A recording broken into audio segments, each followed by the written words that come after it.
자, 오늘 우리에게 주신 하나님 말씀 마태복음 13장 44절부터 46절까지의 말씀입니다. 우리 다 같이 하나님의 말씀 함께 봉독하도록 하겠습니다. 마태복음 13장 44절. 그렇죠. 감사합니다. 시작! 천국은 마치 밭에 감추인 보화와 같으니 사람이 이를 발견한 후 숨겨두고 기뻐하며 돌아가서 자기의 소유를 다 팔아 그 밭을 사느니라. 또 천국은 마치 좋은 진주를 구하는 장사와 같으니 극히 값진 진주 하나를 발견하매 가서 자기의 소유를 다 팔아 그 진주를 사느니라. 아멘.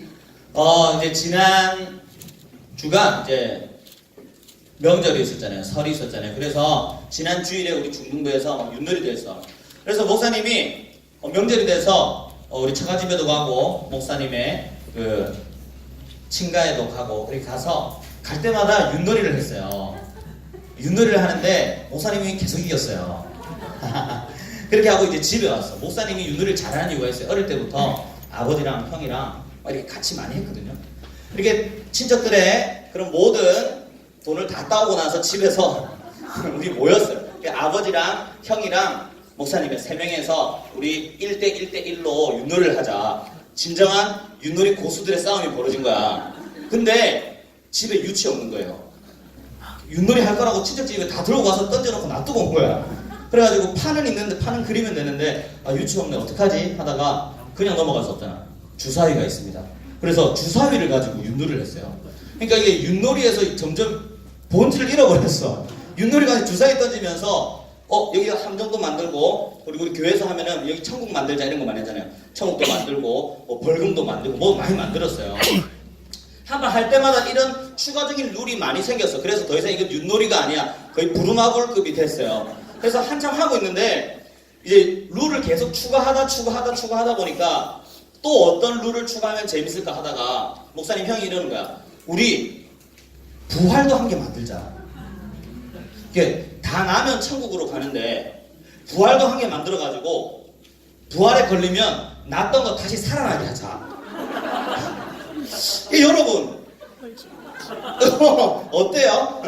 부활 어때요? 좋아요? 다 나면 다 천국 가면 이기는 건데 다시 부활하는 거야. 다시 해야 돼. 어떤 것 같아요? 별로 안 좋은 것 같죠? 그래서 목사님이 그거를 보면서 굉장히 놀라운 사실을 깨달았어요. 우리는 이 땅에서 살면서 우리의 가족들, 사랑하는 가족들이 천국에 먼저 가면 굉장히 아쉽잖아요. 아쉽고 막 슬프고 하나님 살려주세요. 막 죽은 사람도 하나님 다시 살아나게 해주세요. 막 그런 마음이 있지만 이게 아마 천국 간 사람 입장에서는 그게 아닐 것 같다는 거야.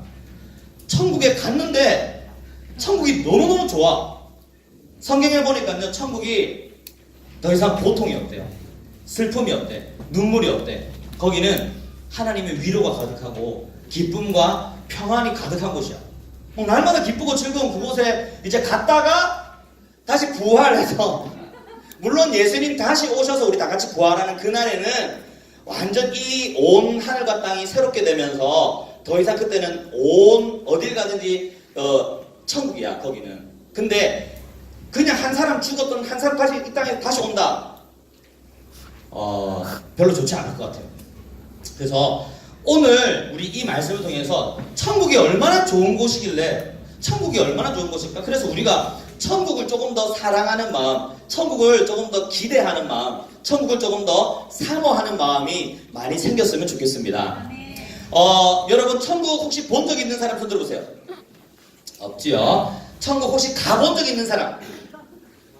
I have been to 천국 갔다 와본 적 있는 사람? 아무도 없지요? 예수님께서는요, 우리가 잘 모르는 이야기 할 때, 우리가 이해하기 쉽게 하려고 비유로 설명을 많이 해주셨어요. 그러니까 천국은 우리가 아무도 모르잖아요. 그러니까 예수님께서 천국을 이해하기 쉽게 하려고 비유를 들어서 설명을 했어. 비유가 뭐예요, 비유? 원관념을 이거를 설명하기 위해서 이것과 비슷한 점이 있는 보조관념을 예를 들어서 설명하는 거. 그게 비유예요, 비유. 목사님이 잘생겼다 그냥 이렇게 하는 거랑 목사님이 방탄소년단처럼 잘생겼다 뭐 확 와닿잖아. 그쵸? 그게 바로 비유예요, 그게. 현서, 그렇게까지 화낼 일이니, 이게? 네. 현서가 화를 내니까 얼굴 색깔이 얘도 빨개지네요. 근데 그냥 빨개진다는 것보다 토마토처럼 빨개진다. 이렇게 하면은 조금 더 와닿잖아요. 그렇게 이해하기 쉽게 하려고 어떤 걸 예로 들어서 설명하는 게 비유인데, 예수님께서 비유를 많이 얘기하셨어. 그런데 천국에 대해서 설명하면서도 비유를 하셨어요. 44절 먼저 볼게요. 이 44절 내용이랑 45, 46절 내용이랑 사실 같은 내용인데 우리가 잘 아는 44절 먼저 보겠습니다. 천국은 마치 밭에 감추인 보화와 같아요. 그러니까 예수님께서 지금 뭐를 설명하려 하시는 거예요? 천국을 설명하기 위해서, 천국을 잘 모르니까 예를 들어서 뭐를 예로 든 거야? 보화를 예로 든 거예요. 그러니까 천국은 보화 같은 거예요. 어떤 건지 설명해 줄게요. 그냥 보화가 아니라 밭에 감추어진 보화 같아. 근데 우리는 밭에 감추어진 보화 하면 잘 이해가 안 가잖아요. 근데 그 당시 사람들은 이런 일이 많이 있어서 보화를, 우리는 돈 있거나 돈 많거나 하면 은행에 맡기잖아요. 은행에 저축을 하잖아요. 근데 그 당시에는 은행이 잘 안 돼 있었어. 돈 맡기다가 없어지는 경우가 많았어. 그래서 자기 집 앞마당에 묻는 게 제일 안전한 거였어. 그래서 보물이 많은 부자들이 그냥 자기 땅에다가 파가지고 거기다 묻어두는 거야. 그걸 필요할 때 꺼내 쓰고 막 이렇게 하다가 이 묻어둔 사람이 뭐 전쟁에 나가서 죽어버린다든지 갑자기 사라져 버린다든지 이렇게 하면 이거 아무도 모르는 거야, 여기 있는지. 그 다음에 땅의 주인이 바뀌고 하다가 어떤 사람이 땅을 파다가 그 감추어졌던 보화를 발견해서 갑자기 떼부자가 되는 경우가 종종 있었어, 그 당시에. 근데 예수님께서 천국을 설명하기 위해서 그걸 예로 든 거지. 천국은 마치 밭에 감추어진 보화와 같다. 어떤 사람이 이제 땅을 빌려가지고 농사를 짓는데, 자기 땅도 아니야. 빌려가지고 농사를 짓다가 이게 농사를 지으려고 땅을 일구다가 땅에서 엄청난 보화를 발견한 거야. 근데 이 값어치가 얼마나 이게 값어치가 나가는 거냐면은, 자기 집에 있는, 자기는 지금까지 본 적도 없고 그 동네에 누구도 그 정도의 재산을 가진 사람이 없어. 어마어마하게 큰 가치를 가진 보화야. 엄청난 보물이야. 근데 이 사람이 이 보물을 발견하면 어떻게 해야 돼요? 네, 다시 심어요. 씨예요. 맞아, 이거 다시 덮어둬야 돼. 왜냐하면 그 당시에 아무리 허접한 것 같아도요, 법이 있었어. 이 땅에서 나온 건 누구 거예요? 땅 주인 거야. 그래가지고 이 보물을 발견한 사람은 어떻게 하냐면, 와! 보물 발견했습니다! 하면 땅 주인이 와서, 어이구 감사합니다, 내 거를 다 발견해 주시고 가져간단 말이야. 그러니까 어떻게 해야 될까? 지금 이거는 땅 주인도 몰라. 자기 것도 아니야. 어떻게 해야 돼? 그러면 다시 묻어둬야지. 다시 묻어두고 어떻게 해야 되겠어요? 이 보물을 가지려면 땅을 사야 돼요. 땅이 비쌀까요? 보물이 비쌀까요? 아니, 보물이 훨씬 비싸. 보물이 훨씬 비교할 수 없을 만큼 엄청난 보물이야. 그래가지고 이 사람이 집에 돌아가는데, 이 사람이 부자였으면 땅이 많았겠지. 가난하니까 남의 땅 빌려서 이렇게 한 거 아니야. 근데 집에 돌아가서 어떻게 하면 이 땅을 살 수 있을까 고민하는 거야. 어떻게 하면 될까요? 돈이 없잖아. 있는 거 싹 다 갖다 파는 거야.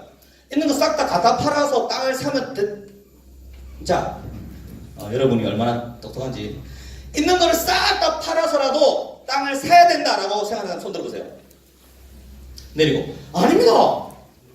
그 보아, 그건 뭐라고? 내가 아끼는 집을, 우리의 이 정이 담겨있는 이 집을 팔아서는 안 됩니다. 절대 팔 수 없습니다 하는 사람 손 들어보세요.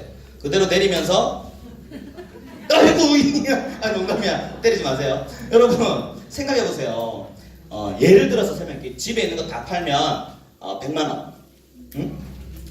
땅은 예를 들어서 하는 거야. 예를 들어서 땅은 한 80만원 정도 된다고 생각해봅시다.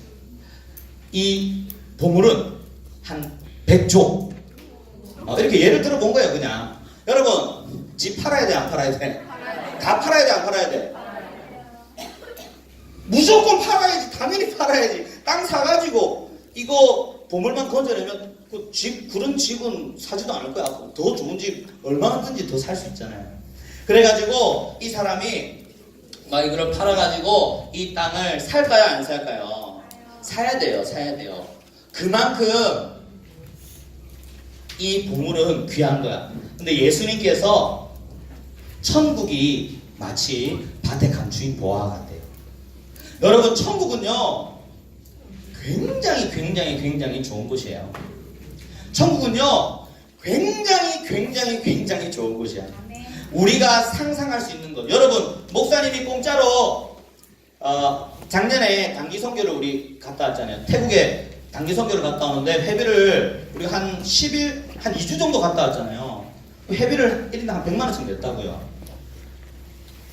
만약에 목사님이 공짜로 거기를 데리고 가준다. 그러면 저 좀 데려가 주세요. 한 사람 있어요?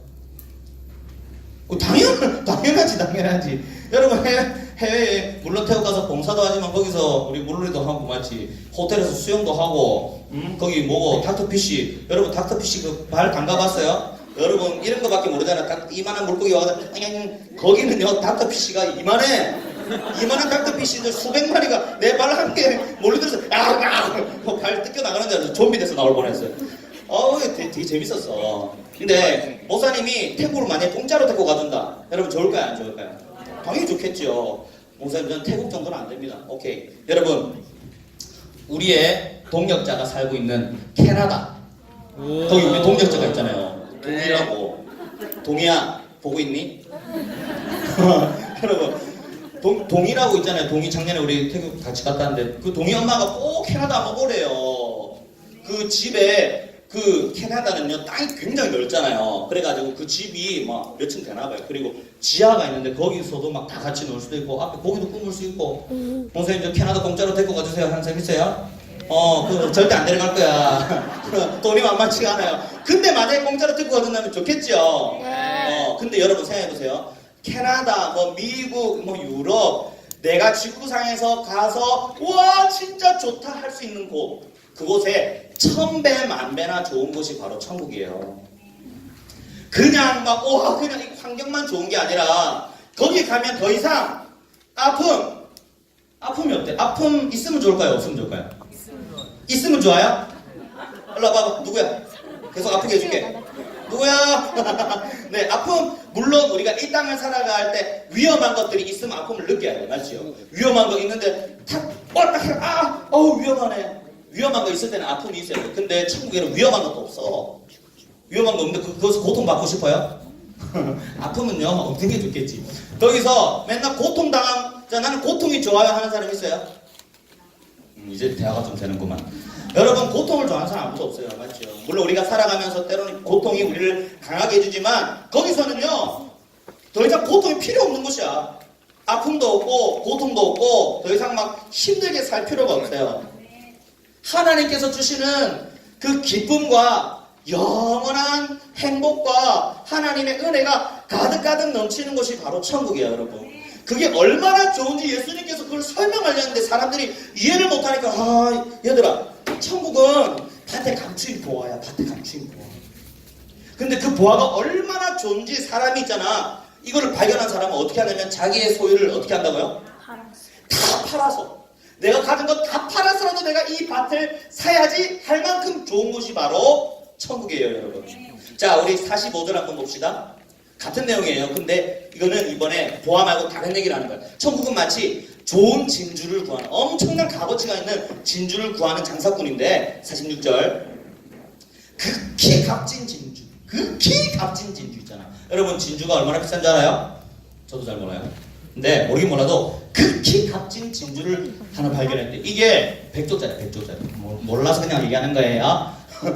이 얼마나 값진지 내가 갖고 있는 거 다 팔아도 이거는 너무너무 귀한 거야. 내가 가지고 있는 거 다 팔아도 내 소유를 다 팔아서 이걸 살 수만 있다면 가질 만큼 귀하고 값진 거. 여러분 우리 예수님께서 천국이 얼마나 좋은 곳인지를 설명해 주려고 막 이런 비유를 계속 들어서 설명해 주는 거예요. 여러분 한번 생각해 보세요. 사람은요 누구나 죽게 돼 있어요. 한번 죽는 것은 사람에게 정해진 것입니다.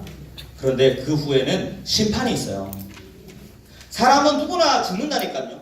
천년만년 살 것 같지요. 목사님도 어릴 때는 나는 안 죽어. 내가 왜 죽어? 내 죽으면 내가 어디 간다고. 난 안 죽어. 안 죽는다 생각했는데 그렇지 않더라고요. 주변에 있는 사람들이 하나씩 하나씩 죽어가더라고요. 목사님은 200살 된 사람을 본 적이 없어요. 이 지구 역사는 꽤 길잖아요. 그런데 200살 된 사람 본 적이 없어요. 150살도 못 본 것 같아요. 100살 넘은 사람은 TV로 본 적이 있어요. 100살도 잘 못 살아요, 여러분. 모두가 다 죽게 돼 있어. 그런데 죽고 난 뒤가 중요해요. 죽고 난 뒤에 심판이 있어요. 사람이 죽잖아요. 몸은 죽어. 근데 영혼은 하나님 앞에 딱 서요. 근데 하나님께서 이 사람을 천국에 보낼지 지옥에 보낼지를 결정하시는 거예요. 하나님께서 심판하시는데 천국 가면 좋겠어요? 지옥 가면 좋겠어요? 천국은 이 땅에서 여러분이 상상할 수 있는 가장 좋은 곳에 곱하기 1000배 만배 좋은 곳. 근데 지옥도 얘기해줘요. 지옥은요 여러분, 성경에서 지옥을 묘사하고 있는 구절이 몇 구절이 있는데 한 개만 얘기해 줄게요. 불구덩이. 이거 2년 전에 한번 했던 테스트인데요. 오늘 한번 테스트를 하도록 하겠습니다.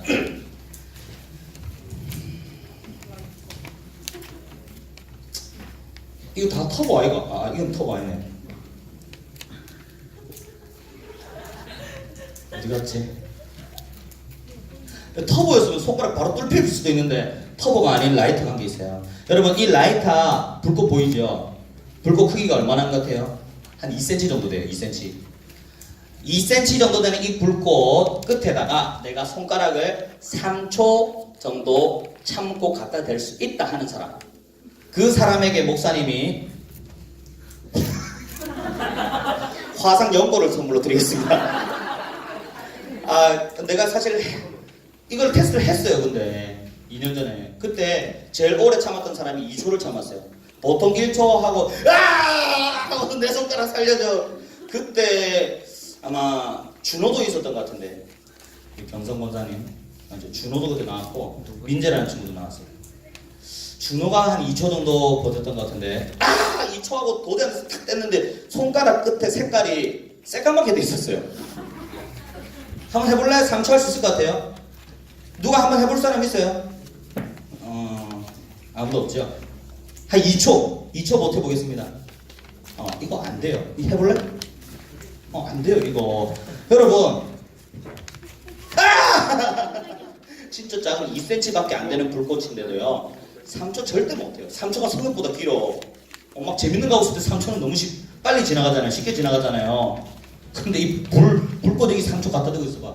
이 1초가 1년처럼 느껴져. 이 3초가 굉장히 길어요. 3초 길다. 볼래? 시작.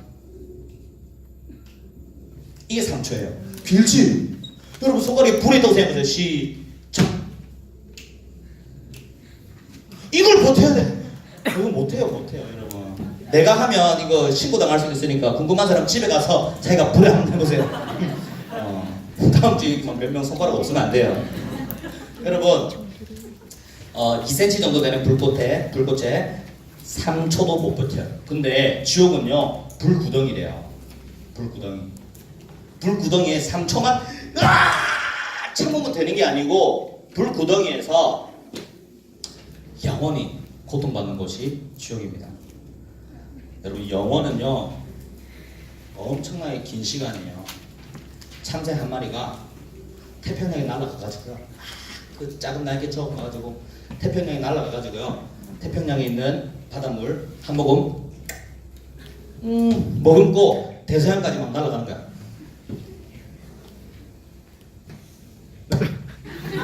다시 태평양으로 막 날아가요. 그 작은 날개로 태평양에 있는 물 이렇게 해서 태평양에 있는 모든 바닷물을 다 대서양으로 옮기면 그게 바로 영원의 시작입니다. 끝도 없는 시간이에요. 여러분 인생은요 한 100년 살면 돼.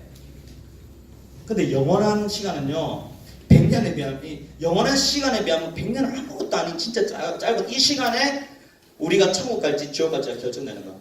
저는 여기 있는 모든 우리 친구들이 천국에 갔으면 좋겠습니다. 천국에 가는 저와 여러분 되기를 주님의 이름으로 축원합니다. 천국에 가는 방법만 말해주고 마칠게요. 우리 46절 보니까 극히 값진 진주 하나를 발견함에 가서 어떻게 했다고요? 자기의 소유를 어떻게 했다고요? 다 팔아.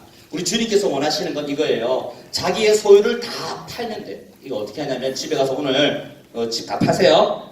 이게 지금 아빠 자동차도 다 팔고 그거 아니고요. 소유를 다 판다는 거는 소유가 뭐예요? 소유. 내가 이거의 주인이라는 거예요.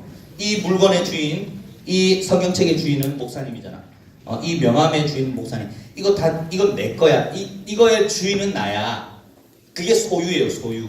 그런데 소유를 다 판다. 자기의 소유를 다 판다는 거는요, 내가 가지고 있는 모든 것, 심지어 나 자신까지도 다, 원래 나는 내가 가지고 있잖아요. 내가 나의 주인이잖아요. 이걸 다 소유권을 이전한다. 소유권을 넘긴다는 거야. 그래서 이 나의 모든 소유의 주인이 바뀌는 거야. 누구로? 예수님으로. 예수님이 나의 주인이 되시면 우리는 천국에 갈 수 있습니다.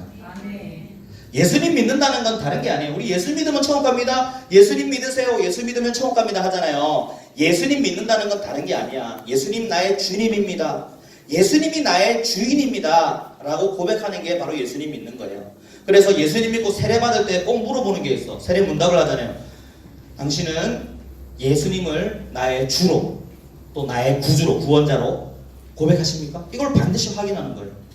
예수님 믿는 거는 그냥 예수님 믿어요 말하고 지 마음대로 살아가는 게 아니라 예수님이 나의 주인입니다 이렇게 고백하는 거예요. 진짜 천국이 얼마나 좋으면 내 것 다 예수님께 드리고 이제 예수님 나의 주인이에요. 예수님 나의 주인 되셔서 나 천국 가게 해주세요. 그렇게 기쁘게 하는 거예요. 여기 있는 우리 모든 친구들이 예수님을 주인으로 고백하고 천국에 가는 천국 백성 되기를 주님의 이름으로 축원합니다. 아멘.